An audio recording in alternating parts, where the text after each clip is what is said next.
Side വലിവുണ്ട്. ഇപ്പൊ ആരാ വണ്ടി ഓടിച്ചെന്നുള്ള തർക്കമായിരിക്കും. മതി മതി മതി. ബുക്കും പേപ്പർ എന്താ? എല്ലാം ഓക്കെയാണ് സാർ. എല്ലാം ഓക്കെ താമറ പോരാ, ഞാൻ തീരുമാനിക്കും. അല്ല ഇൻഷൂർ കഴിഞ്ഞ ആഴ്ചയാണ് അടിച്ചത്. ഓടിച്ചാള് ഊതണോ? ഞാനാ ഓടിച്ച സാർ. ഞങ്ങളത് ഇവിടെ ഇടിച്ചില്ല.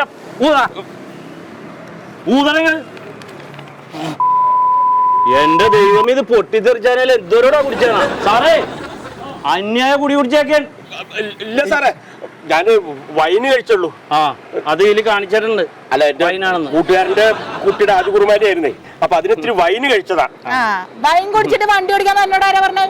അല്ല, വൈൻ അത് അവരുടെ ചടങ്ങാണ്. കുട്ടികൾ സ്ത്രീകളടക്കം എല്ലാവരും കഴിക്കും കുറേശ്ശെ വൈന്. എന്റെ അവരുടെ ചടങ്ങാണോ വൈൻ കുടിച്ചിട്ട് വണ്ടി ഓടിക്കണോന്ന്? വണ്ടി ഓടിക്കാൻ പാടില്ല. അപ്പൊ 10,000 രൂപ അടച്ചിട്ട് പോയിക്കോ. 10,000 റുപ്യ?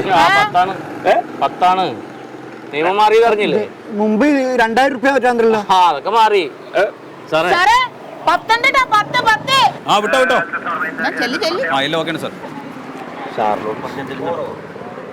പറഞ്ഞോക്ക് ചെല്ലി. ചെല്ലി വേഗം കിട്ടും.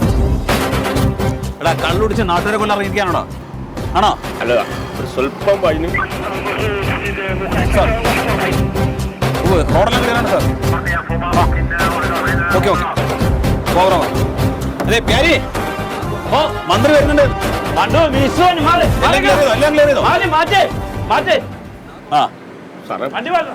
വണ്ടിക്കില്ല സാറേ 10,000 റുപ്യ.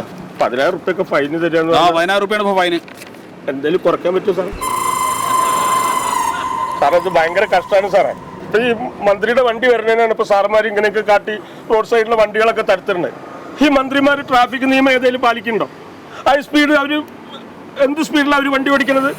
പിന്നെ അവര് മദ്യപിച്ച് വണ്ടി ഓടിച്ചാൽ കുഴപ്പമില്ല. ഏടോ, അവർക്ക് വല്ലത് എഴുതി കൊടുത്തു കഴിഞ്ഞാൽ അവര് പൈസ അടയ്ക്കണം. വന്നു കഴിഞ്ഞാൽ ഖജനാവിന്ന് എടുത്ത് അടക്കണം. വേണ്ടേ? ഖജനാവിലെ പൈസ ഏതാണ്? നിങ്ങളൊക്കെ നികുതി അടയ്ക്കുന്ന പൈസയാണ്. നികുതി മാത്രമല്ല സാറേ, അതേപോലെ ഇത്തിരി മദ്യം കഴിക്കുന്നവരുടെ പൈസയും ഖജനാവിലുണ്ട്. വെറും 60 ഉൾപ്പെടെ മദ്യമാണ് 600-700 റുപ്യക്ക് ബീവറേജിൽ കൊടുക്കുന്നത്. അപ്പൊ എത്ര കാശ് അവർക്ക് ലാഭം? ആ ഒരു കൺസെഷൻ ഞങ്ങൾക്ക് തന്നൂടെ? ഒരു കാര്യം ചെയ്യ്, വണ്ടി കയറി മെഡിക്കൽ എടുക്കണം കേട്ടാ. എന്നാ രാഘോട്ട വണ്ടിയായിട്ട് പോയിക്കോ. ഞാൻ കള്ളു കുടിച്ചിട്ടില്ല. വണ്ടിക്ക് സ്റ്റേഷനിൽ ഒന്ന് വാങ്ങിച്ചാൽ മതി. നിങ്ങൾ നടന്നു നോക്കോ. ഇയാൾ വണ്ടി കയറി. വണ്ടി കയറിയടോ.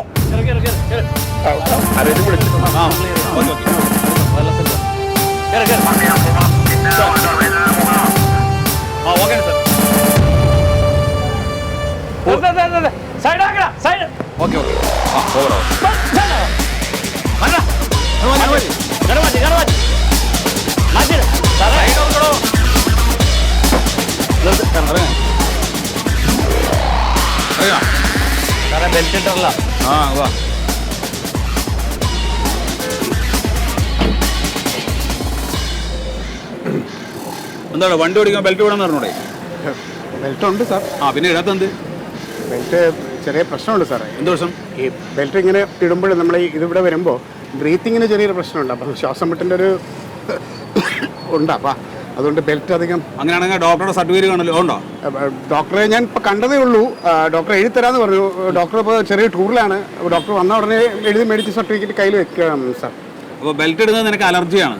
അങ്ങനെയല്ല, ലോങ് ഡ്രൈവ് പോകുമ്പോൾ ബെൽറ്റ് ഇടാറുണ്ട്. ഇതിപ്പോൾ അച്ഛനൊന്ന് ഡോക്ടറെ കാണിക്കാൻ വേണ്ടിയിട്ട് പോയിട്ട് വന്നതാണ്. അപ്പോൾ അതുകൊണ്ടാണ്. അപ്പോൾ താൻ ബെൽറ്റ് ഇടൂല? ബെൽറ്റ് ദൂരോട്ട് പോകുമ്പോൾ ഇടും സാർ. ഇപ്പോൾ ഇത് ചെറിയതാണ്ട് ഇടാതെ വന്നാൽ. പാൻറ്റിന് ബെൽറ്റ് ഇട്ടുണ്ടോ?